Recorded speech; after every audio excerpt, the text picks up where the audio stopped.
আমি ভিজেছি শহরের সন্ধ্যায়, সাইকেডেলিক আলোয়,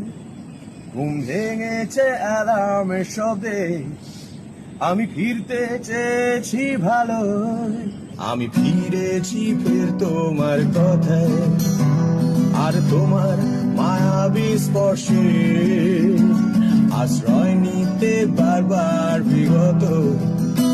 শত সহস্র আলো বর্ষে। তুমি বলেছিলে ভালোবাসা সবচেয়ে বড় হতে পারে, কারণ স্তরঙ্গ জীবন স্রোতে কাল বৈশাখী হতে পারে, ঘর ভাঙা ভালোবাসা পারে বেরোন্য ঘর গড়ে দিতে, বিশ্বাসের নিঃশ্বাসে ভালোবাসা পারে খুব তুচ্ছ